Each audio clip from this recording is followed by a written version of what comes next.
भारत से दूरी, चीन से नजदीकी, क्या बांग्लादेश खुद अपना जाल बुन रहा है?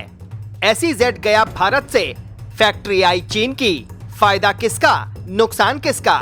पाकिस्तान के बाद बांग्लादेश ड्रैगन की परछाई में दूसरा पड़ोसी, चीन का निवेश या रणनीतिक कब्जा, बांग्लादेश की परीक्षा की घड़ी। चीन की चालें अक्सर चमकदार निवेश, बड़े बड़े वादों और तेजी से खड़े होते कारखानों के रूप में सामने आती है। बाहर से ये विकास का शॉर्टकट दिखता है, लेकिन भीतर परत दर परत रणनीति छुपी होती है। बांग्लादेश का भारत के साथ प्रस्तावित स्पेशल इकोनॉमिक जोन रद्द करना और उसी जमीन को चीन के हवाले करना इसी रणनीतिक खेल का ताजा अध्याय लगता है। सवाल सिर्फ इतना नहीं कि किस देश की फैक्ट्री बनेगी, सवाल यह है कि आने वाले वर्षों में बांग्लादेश की आर्थिक और रणनीतिक दिशा किसके हाथ में जाएगी। भारत बांग्लादेश संबंध लंबे समय तक व्यावहारिक साझेदारी का उदाहरण रहे हैं। व्यापार, कनेक्टिविटी, बिजली, ट्रांजिट और सीमावर्ती सहयोग का इन सब में भारत ने स्थिर और भरोसेमंद पड़ोसी की भूमिका निभाई। SEZ जैसी पहलें सिर्फ निवेश नहीं होती, वे भरोसे का प्रतीक होती हैं। जब ऐसे किसी परियोजना को रद्द कर दिया जाता है तो संदेश सिर्फ आर्थिक नहीं, राजनीतिक भी जाता है। और जब उसी जगह चीन को आमंत्रित किया जाता है तो संदेश और गहरा हो जाता है। चीन की आर्थिक कूटनीति का पैटर्न अब दुनिया से छुपा नहीं है। पहले निवेश आता है, फिर कर्ज, फिर इंफ्रास्ट्रक्चर पर निर्भरता और आखिर में रणनीतिक दबाव। पाकिस्तान इसका सबसे बड़ा उदाहरण है, जहां आर्थिक गलियारे के नाम पर आए प्रोजेक्ट्स ने देश को भारी कर्ज और नीति निर्भरता में जकड़ दिया। अब यही मॉडल बांग्लादेश में दोहराया जाता दिख रहा है। फर्क सिर्फ इतना है कि बांग्लादेश अब तक संतुलन साधने में सफल रहा था, लेकिन हालिया फैसले उस संतुलन को हिला रहे हैं। भारत से दूरी बनाकर चीन को जगह देना क्या वाकई बांग्लादेश के हित में है?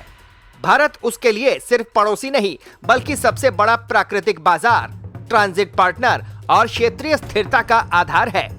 भारत के साथ सहयोग में कोई वैचारिक एजेंडा नहीं, बल्कि साझा भौगोलिक और आर्थिक हित हैं। इसके उलट चीन का हर निवेश रणनीतिक चश्मे से देखा जाता है। कहां बंदरगाह है, कहां फैक्ट्री है, कहां सड़क और रेलवे लाइन जा रही है। चीन के लिए फैक्ट्री सिर्फ उत्पादन इकाई नहीं होती, ये सप्लाई चेन, लॉजिस्टिक्स, श्रम नीति और यहाँ तक कि स्थानीय नियमों पर भी असर डालती है। धीरे धीरे स्थानीय अर्थव्यवस्था चीनी कंपनियों और कर्ज पर निर्भर होने लगती है। यही वो बिंदु है जहां आर्थिक फैसला रणनीतिक फंदा बन जाता है।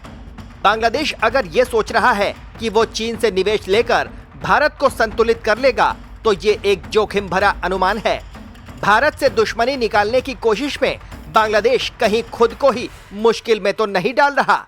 इतिहास बताता है कि क्षेत्रीय भू राजनीति में शॉर्ट टर्म गुस्से और लॉन्ग टर्म रणनीति के बीच बड़ा फर्क होता है। आज भारत से दूरी बनाना शायद घरेलू राजनीति में ताली बटोर ले, लेकिन कल जब चीनी कर्ज की शर्तें सख्त होंगी, तब स्थानीय उद्योग दबाव में आएंगे, तब विकल्प सीमित रह जाएंगे। पाकिस्तान की स्थिति सामने है। चीन के साथ बढ़ती नजदीकी ने उसे रणनीतिक रूप से सुरक्षित नहीं, बल्कि आर्थिक रूप से और निर्भर बना दिया।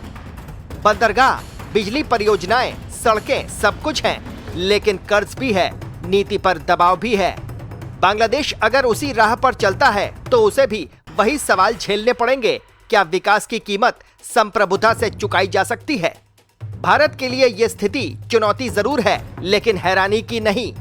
भारत की नीति अब भी स्पष्ट है, पड़ोस में सहयोग, कनेक्टिविटी और स्थिरता। भारत ने कभी निवेश को रणनीतिक हथियार की तरह इस्तेमाल नहीं किया। यही फर्क है भारत और चीन के मॉडल में। भारत साझेदारी करता है, चीन निर्भरता बनाता है, और अंतर जितना जल्दी समझ आ जाए उतना बेहतर। बांग्लादेश को यह भी समझना होगा कि भूगोल बदला नहीं जा सकता। भारत उसके चारों ओर है, व्यापार, ट्रांजिट, ऊर्जा और लोगों के आवागमन में। चीन भले ही बड़ी फैक्ट्री बना दे, लेकिन रोजमर्रा की जरूरतों में भारत की भूमिका बनी रहेगी। ऐसे में भारत से रिश्ते खराब कर चीन पर भरोसा करना दीर्घकालिक सोच नहीं कही जा सकती। ये भी सच है कि हर देश को अपने विकास के लिए निवेश चाहिए। सवाल निवेश का नहीं, शर्तों का है। कौन निवेश कर रहा है, किन शर्तों पर कर रहा है और भविष्य में उस निवेश की राजनीतिक कीमत क्या होगी, यही असली कसौटी है। अगर बांग्लादेश इन सवालों का ईमानदार जवाब ढूंढे तो तस्वीर उतनी सरल नहीं रहेगी जितनी आज दिख रही है। चीन की चाल अक्सर धीरे चलती है लेकिन असर गहरा छोड़ती है। पहले आर्थिक रिश्ते और फिर रणनीतिक पकड़। पाकिस्तान के बाद अगर बांग्लादेश भी उसी रास्ते पर बढ़ता है तो ये सिर्फ भारत बांग्लादेश रिश्तों का मसला नहीं रहेगा, बल्कि पूरे दक्षिण एशिया की स्थिरता का सवाल बन जाएगा।